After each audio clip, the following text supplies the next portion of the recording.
William Christian, later recognized as Blackjack Christian, was born in Fort Griffin, Texas, during the year 1871. A sibling, a brother named Bob, shared his childhood.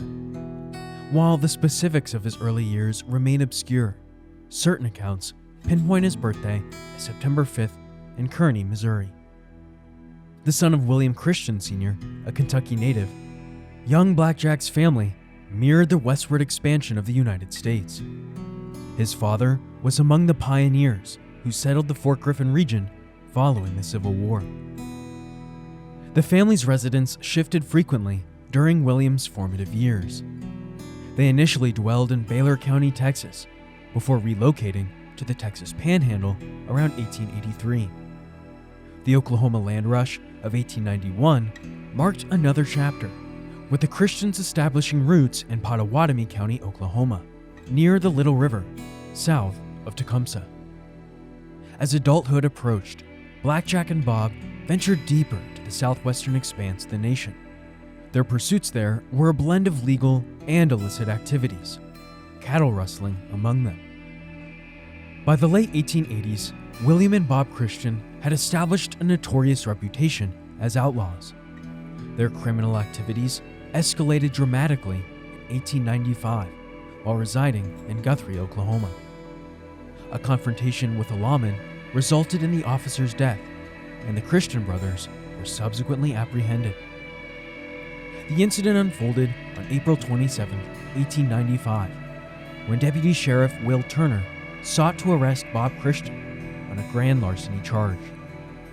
Tracking Bob to the infamous outlaw hideout of Violet Springs, Turner encountered not only Bob, but also his brother William Christian, Buttermilk John Mackey, and Foster Holbrook. A tense standoff erupted when Bob defiantly drew his weapon, ignoring Turner's demands to surrender. Turner fired first, but Bob's steel body armor deflected the bullet. The ensuing barrage of gunfire from the outlaws claimed Turner's life. Law enforcement swiftly captured the 4 men involved in the killing. While Foster Holbrook was exonerated, Buttermilk John Mackey received a 2-year prison sentence. The Christian brothers were each handed a 10-year term. However, their incarceration was short-lived. On June 30th, 1895, they orchestrated a daring escape from the Oklahoma County Jail with smuggled firearms, overpowering their guard and freeing 2 fellow inmates. A subsequent attempt to steal a wagon led to a fatal shootout with Oklahoma City Police Chief Milton Jones. Blackjack and Bob Christian fled to New Mexico and Arizona following their escape, where they resumed their criminal enterprise. Initially known as 202 due to his imposing size, William Christian soon earned the alias Blackjack for his volatile temperament. During the mid-1890s, the brothers formed the High Fives Gang, a criminal organization that operated predominantly within New Mexico. Their eponymous moniker originated from the legendary card game of the time, High Fives. Alongside Blackjack and Bob, the gang's membership fluctuated, but included at least 6 other individuals: Bob Hayes, George West Musgrave, Van Musgrave, Code Young, Sid Moore, and Three-Finger Jack Dunlop. By the summer of 1896, the infamous High Fives Gang had established a hideout on the Babacamari land grant in Arizona's San Pedro Valley, a short distance north of Fort Huachuca. They were plotting a daring heist targeting a wealthy rancher named Ed Roberts, an associate of gang member George Musgrave. Their target? The International Bank of Nogales, a financial institution situated near the Mexican border. The scheme involved Roberts withdrawing a substantial sum, ostensibly to pay a tariff on Mexican cattle, while the gang would seize the opportunity to steal the money. The bank, a 2-story building, also housed a grocery and hardware store. On August 6, 1896, bank president John Dessert prepared a large cash withdrawal for Roberts, scheduled for the early afternoon. The money was removed from the bank's vault and placed on the counter in anticipation of the transaction. As noon approached, the High Fives Gang rode into Nogales, their destination the bank. The town was quiet, many residents on their lunch break. 3 members, Blackjack, George Musgrave, and Bob Hayes, dismounted and entered the bank, while Bob Christian and Code Young guarded the horses outside. Some accounts suggest 3-fingered Jack Dunlop might have replaced Code Young in the group. Inside, Major Fred Herrera, the bank's cashier, was at the counter, while John Dessert worked at a desk. Hayes immediately asserted control over Herrera, while Blackjack watched Dessert. Musgrave moved behind the counter, a sack in hand, ready to collect the money. As Herrera passed cash to Dessert, who filled the sack, Musgrave checked the rear of the bank. Through double doors, he spotted a group of men gathered in the bank's parlor, a consular agent, a rancher, and their attorneys. Just then, Major A.O. Brummel arrived. Musgrave seized the opportunity to distract Blackjack by grabbing Brummel and forcing him towards the back of the bank. In the ensuing chaos, Dessert made a dash for the front door. Blackjack, meanwhile, reacted swiftly, striking Dessert on the head with his rifle, but the bank president managed to escape, shouting for help from a passerby. Dessert urged the man to summon the authorities, but Blackjack's pistol forced silence. Chaos erupted within the bank. Musgrave and Hayes lost track of the hostages, allowing their escape through the back exit. Major Herrera, the cashier, reacted by drawing his weapon and firing at Hayes, who was making a hasty retreat through the front door. A collision with Blackjack ensued. Herrera then targeted Musgrave, wounding him in the leg as he attempted to flee through the hardware store. Musgrave managed to rejoin his accomplices outside. As the outlaws mounted their horses to escape, a deputy customs inspector, Frank King, opened fire from across the street, injuring both Musgrave and Blackjack's mounts. Blackjack assisted the wounded Musgrave onto his horse, and the gang fled the town on 4 horses, leaving one behind. The pursuit continued as Benny Hambleton, a Treasury Department inspector, joined the chase on horseback after retrieving a rifle from the Montezuma Hotel. Employees of the local utility company and other townspeople also fired upon the fleeing outlaws. Despite the barrage of gunfire, only animals suffered injuries: a horse shot by Blackjack and a mule struck by Major Herrera. Accounts of the robbery's outcome varied. Some claimed the High Fives escaped with a substantial sum of money, while others insisted no funds were stolen. Newspapers in both Nogales, Arizona and its Mexican counterpart reported that the bank suffered no financial loss. The gang dispersed after fleeing the town. Blackjack and Musgrave headed to Ed Roberts' ranch, while the remaining members crossed the border into Mexico. A posse, led by customs collector Samuel F. Webb, pursued the outlaws into Sonora, but abandoned the chase due to exhaustion and lack of supplies after 15 miles. Little did anyone know, they were all on a crash course towards one of the most iconic gunfights in the dying days of America's Old West era.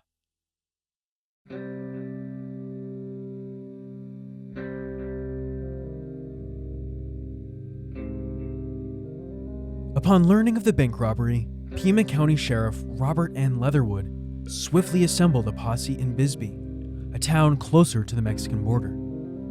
His force comprised deputies, a U.S. Marshal, customs inspectors, and the renowned Wells Fargo agent Jeff Milton. Notably, Billy Stiles, a future outlaw, was also part of the group.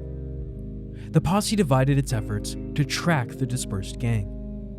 Ezekiels led a small contingent into Mexico, while Leatherwood and the main group pursued Blackjack Christian. In Mexico, Ezekiels and his team collaborated with a Mexican police force under the command of General Juan Finocchio. They located Bob Christian, Bob Hayes, and Code Young at a place called La Cuerva, but were unable to apprehend them. The outlaws escaped back into the United States as a result. Meanwhile, Sheriff John Slaughter and his deputies from Bisbee joined Leatherwood's posse. As they converged near Mulberry Wash in the San Simon Valley, Jeff Milton spotted the 3 escaped outlaws. Eager to confront them, Milton was overruled by Ezekiels, who was concerned about the proximity to the border. The pursuit ended there. Milton later recounted the moment with the following quotes, rewritten for the modern age. "We all saw those fellows coming out of the mulberry pasture, and I said, 'Damned if that ain't them.' But the fellow in charge, Ezekiel's, wouldn't go any further. He said, 'We'll run them out of the country.' And I replied, 'That's what we want to do.' But he just quit right there." Ezekiel's group made camp overnight in Leslie Canyon, situated on Cy Bryant's ranch near the ruins of Fort Rucker. The following morning, a smaller contingent, including Milton, Stiles, and 2 others, departed to catch a train to Tucson. Their aim? To acquire fresh horses and rejoin the pursuit. However, the initial phase of the manhunt concluded that same day, when Leatherwood and his posse arrived at Skeleton Canyon. Reflecting on the ordeal, Milton later expressed relief at having avoided a confrontation with Jack Black Christian, notorious for his violence. Skeleton Canyon, a treacherous passage through the Palenquio Mountains, served as a notorious hideout for outlaws, connecting Arizona's San Simon Valley to New Mexico's Animas Valley. Around midday on August 12th, as Leatherwood's posse traversed Skeleton Creek, they encountered a lone outlaw. A pursuit ensued, but Deputy Doyle was injured in a fall, forcing him to abandon the chase and head towards Deming.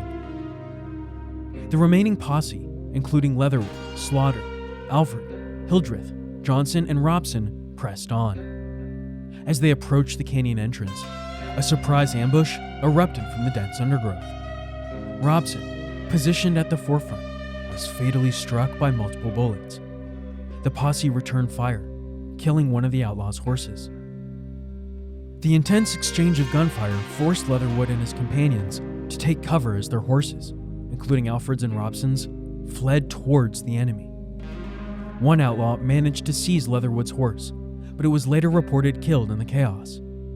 The outlaws then concentrated their fire on Deputy Hildreth, inflicting a minor neck wound and killing his horse as well.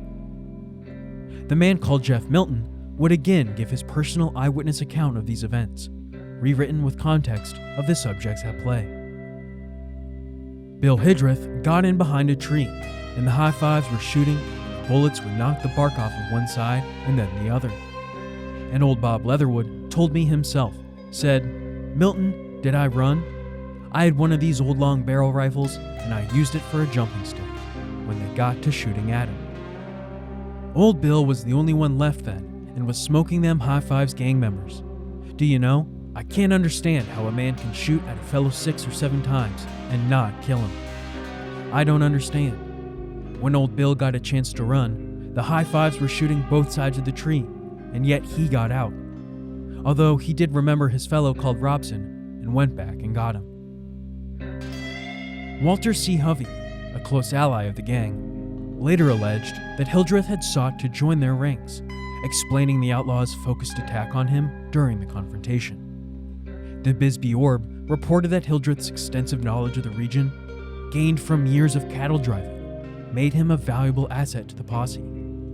The outlaws, recognizing Hildreth, sought to eliminate him immediately. The gunfight raged until nightfall. When the dust settled, the high fives had looted Robson's body of his firearms and timepiece before vanishing into the Animas Valley. The posse, recognizing the futility of further pursuit, buried Robson in an unmarked grave and withdrew from the canyon.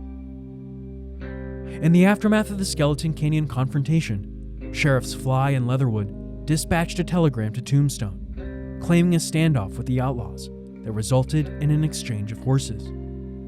Despite these assertions, concrete evidence of injuries among the bandits proved elusive. Bert Alford, returning to Tombstone on August 14th, offered a more sober account. He revealed that no posse member had directly witnessed the outlaws, and that the burial of Deputy Robson was necessitated by the loss of horses and the absence of a transport vehicle. On that same date, former Cochise County Sheriff John Horton Slaughter, accompanied by Burt Cogswell, William King, and 2 Mexican associates, reinforced Leatherwood's posse at Mulberry Ranch western San Simon Valley. Following the gunfight, 3 members of the outlaw gang sought refuge at the Gray Ranch near Victoria, New Mexico, where they acquired provisions. The subsequent night, Tom Horn, a legendary U.S. Army Apache scout, observed the trio in the mountains near the Diamond Day Ranch. Occupied with his search for renegade Apaches, Horn refrained from confronting the outlaws, but reported the sighting upon returning to Fort Grant on August 28th. Concurrently, Blackjack and George Musgrave, having bypassed Skeleton Canyon, concealed themselves in the San Simon Valley. Under the cover of night, following the shootout, they targeted a horse ranch owned by the San Simon Cattle Company, robbing the ranch hands and commandeering 2 horses. 4 days after the posse's respite at Mulberry Ranch, a new chapter of lawlessness unfolded. On August 18th, Blackjack Christian and George Musgrave descended upon the ranch, subjecting its inhabitants to a brazen robbery and demanding sustenance. Their path subsequently crossed with Robert Hill and Will Pomeroy, the latter being Frank Robson's brother-in-law. Hill was en route to Skeleton Canyon to recover Robson's remains for a proper burial in Mesa. Despite their involvement in the fatal confrontation, Christian and Musgrave professed admiration for Robson and extended hollow condolences to his widow, even offering insincere financial aid.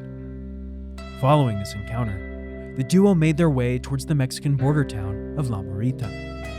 A fresh pursuit was initiated, but the outlaws vanished once more into the complexities of the Arizona landscape. Undeterred by the elusive nature of the High Fives gang, Edward L. Hall, the U.S. Marshal for the New Mexico Territory, escalated his efforts. Dispatching his chief deputy and brother-in-law, Horace W. Loomis, to bolster Leatherwood's posse, Hall sought to intensify the manhunt. On August 24th, Loomis relayed a grim report of the outlaws' fortified position and their successful repulsion of the lawmen's attacks. Faced with this formidable challenge, Hall appealed for military support, requesting assistance from the 7th Cavalry at Fort Bayard, New Mexico. The Army, already engaged in the arduous Apache campaign, reluctantly agreed to lend their resources to the pursuit of the notorious outlaws. This marked the beginning of a protracted campaign that would test the resolve of both law enforcement and the military. The High Fives gang returned to Arizona in 1897, with Blackjack Christian rejoining their ranks. A string of stagecoach robberies followed, but their criminal activities were abruptly curtailed by a law enforcement ambush in a narrow canyon. The confrontation resulted in the deaths of all 4 gang members. Their bodies were paraded through town as a grim deterrent, and the site of the ambush, now known as Blackjack Canyon, serves as a chilling reminder of the gang's demise. The exploits of Blackjack Christian and his High Fives gang epitomize the chaotic and lawless era, often romanticized as the Wild West. Their audacious robberies, violent encounters with law enforcement, and ability to evade capture for extended periods highlight their calling cards as desperados. While their actions contributed to the region's dangerous reputation, the determined efforts to apprehend them ultimately signaled a shift in the balance of power between outlaws and lawmen. The relentless pursuit of the High Fives gang marked a pivotal moment as the West transitioned from a lawless frontier to a more organized and civilized society.